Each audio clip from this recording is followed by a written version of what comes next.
What to do, YouTube? It's your boy Kim here, and we back at it with another video. Today I'm just going to be talking about Bleeding Edge and my time that I've been having on the game and a few tips and tricks and things that I've learned so far. I got about 11 hours or so.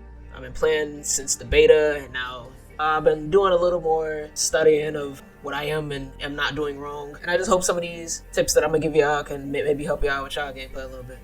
Alright, so the number one thing that I have learned to keep in mind at all times is to watch your map. Your map is always going to be in like that top right hand of your screen. It is always important to watch that every single moment, every single time. Just to know where enemies are, where objectives are spawning. If you're playing a power cell game mode, you want to know where all those locations are. Like, I would say about 90 to 80% of the time that you are playing this game, you're going to want to be looking at your map. If you're not looking at your map, you could easily not know where the objectives are. You can get snuck up on. There's been so many times where I've not been paying attention to my map, and I've been paying attention to team fights or solo fights that I've been in, and especially me playing Cass, who has like the lowest health pool in the game. I used to get like picked off just by a Miko or something coming out of nowhere and just stunning me and finishing me off. Another thing that I would say that is very, very much important: learn every single hero and learn what every single hero does. I 100% do not know every hero's name right now, but when I can, I look and I try to remember every single hero's name. Just for when you're doing callouts for your teammates and everything, you need to be able to call out what the hero is and what you need help with. Another reason why I say you need to know what every single hero does: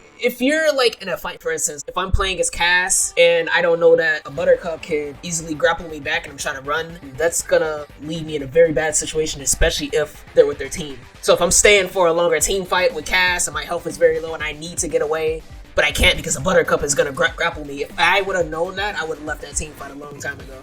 If I'm on that one map where there's those little electric fences, if I don't know that Kulev has an ability, or I don't know if it's his ult or not, that he has an ability where he can actually take control of you and basically push you into the electric fence, you're gonna basically die really quickly because you don't know what every single hero can do. So it's very, very important to know what every single hero can do at every single point in time. Another very important thing that you need to know is your environment. You need to be aware of your environment at every single point of time, all the time. This kind of goes along with knowing your map and watching your map, and I would say it goes along with knowing what every single hero can do, because like I said with like Kulev, for example, if you're not paying attention to the fact that you're right by the electric fence because you're trying to kill him, but that Kulev is waiting all that time until you get closer to electric fence so he can push you on electric fence. It's always important to watch your environment, where you are at all times, where your escape plans are, especially if you're playing someone with a low health pool like Cass, or you need to get away really quickly and your team's not around. It's another thing you need to do in Bleeding Edge at all times. If you know that you're not going to win a fight, or even if the pick isn't even that important, back off that fight. I mean, that should be a no-brainer, but I have had multiple randoms where I am Makuta, for instance, and I'm trying to help them get away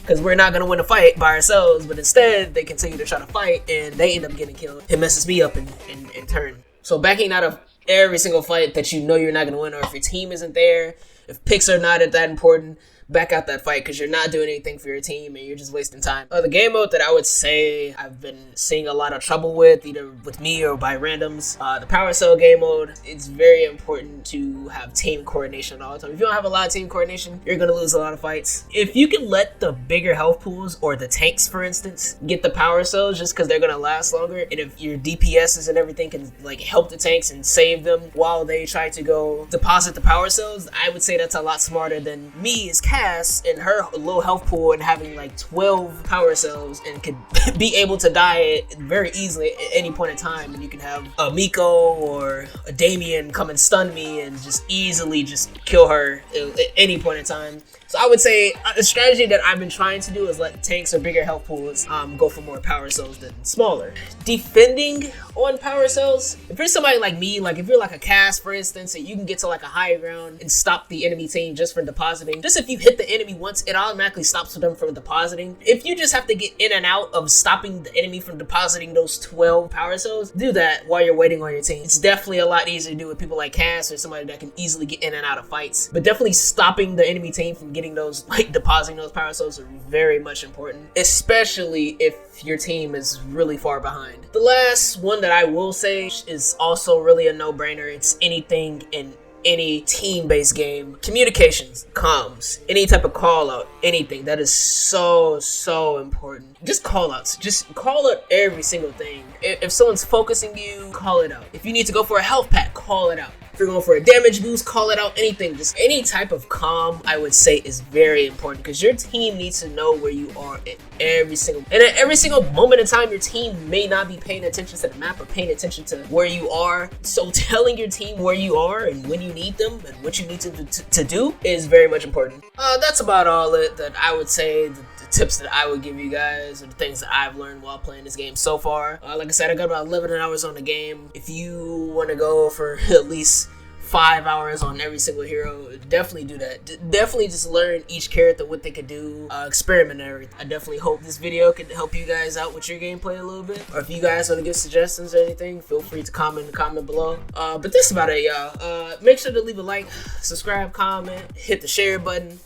Whatever you may do to support the channel, I very much appreciate it, y'all. But stay tuned, y'all, and I'll see y'all in the next video. Peace.